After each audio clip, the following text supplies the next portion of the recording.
এই মুহূর্তে সরাসরি ফিরদৌস শামীম আমাদের সঙ্গে রয়েছেন, ফিরদৌসের কাছে যাব।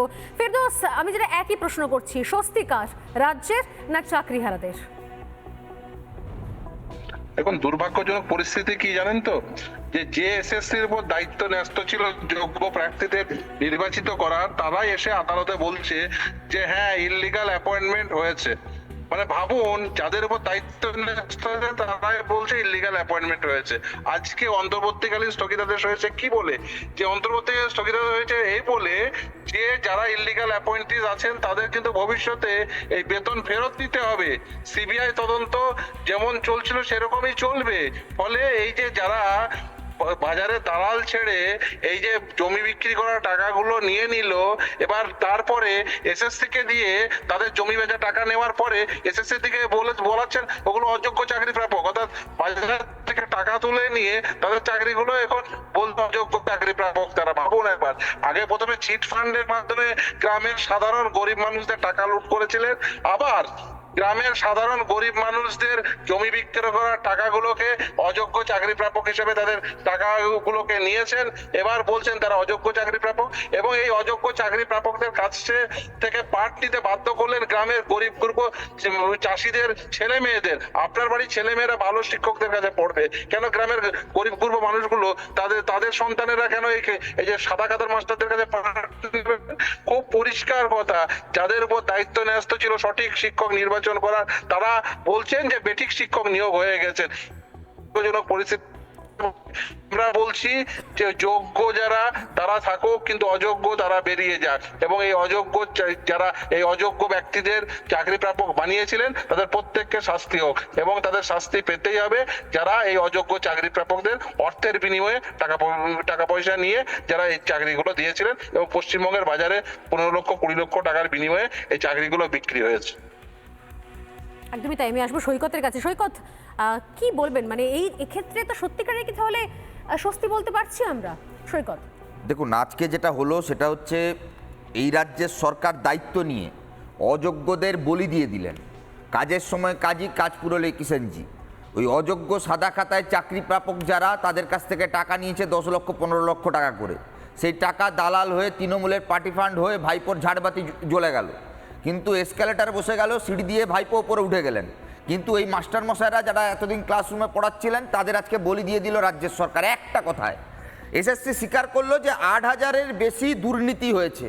তার মানে এটা পরিষ্কার যে 2016-র প্যানেল আজকে আগামী দিনে ভবিষ্যতে জুলাই মাসে যাই ভার্ডিক্ট হোক, অযোগ্যদের চাকরি বাতিল হবে, এটা প্রমাণিত। 8,000 ইন্টু 10-15 লক্ষ টাকা কি পরিমাণ টাকার অ্যামাউন্ট দাঁড়ায় আপনারা সকলে জানেন। সেই পরিমাণ টাকা কোথায় গেল, কোথায় কোথায় ডিস্ট্রিবিউট হলো?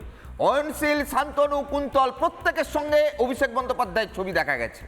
হাবড়া থেকে, অশোকনগর থেকে, বনগাঁ থেকে, বর্ধমান থেকে একের পর এক তৃণমূলের নেতা মন্ত্রীরা কেউ মোবাইল ছুঁড়ে ফেলেছেন, কেউ প্রাচীরে ঝাঁপ দিয়েছেন, কেউ রাত্রে মেসেজ পাঠিয়েছেন। আবার অদ্ভুত ব্যাপার হলো ওএমআর সিটের কপি পর্যন্ত তৃণমূলের মুদি খাতার নেতাদের বাড়িতে পাওয়া গেছে। এই সমস্ত কিছু দুর্নীতির তদন্ত কবে হবে? মাননীয় মুখ্যমন্ত্রী, মহিলা মুখ্যমন্ত্রী এই রাজ্যে তিনি বারবার করে বলতেন যে তৃণমূল কখনো চুরি করে না, তৃণমূল চুরি করতে জানে না, তৃণমূল চুরি করতে শেখে না। তাহলে মাননীয় আজকের এই 8,000 চাকরি, যে চাকরি বিক্রি করেছে এসএসসি, সেটা কোথা থেকে হলো?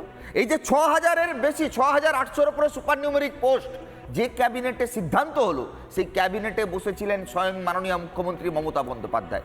দেখুন, দিনের আলোর মতন পরিষ্কার। আজকে সুপ্রিম কোর্টে জনগণের ট্যাক্সের টাকায় রাজ্য সরকারের আইনজীবী যে কাজটা করলেন, আমি দেবজিৎদার সঙ্গে ডিফার করব, পুরো মন্ত্রিসভা ক্যাবিনেটকে বাঁচানোর কাজ উনি করলেন না।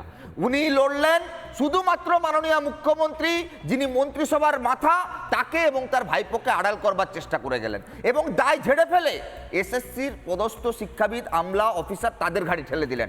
দেখুন, আমরা বারে বারে এই কথা বলি, আমরা পুলিশের সমালোচনা করি, এই রাজ্য সরকারের আমলাদের সমালোচনা করি, কিন্তু আজকের দিনে তো এটা প্রমাণিত হলো যে এই মমতা বন্দ্যোপাধ্যায়ের সরকার, তৃণমূল কংগ্রেসের সরকার প্রয়োজনের সময় ব্যবহার করে তাদেরকে ছুড়ে ফেলে দেওয়ার একের পর এক উদাহরণ তৈরি করেছে। এসএসসি, প্রাথমিক শিক্ষা পর্ষদ, এমনকি পার্থকেষ্ট বালু।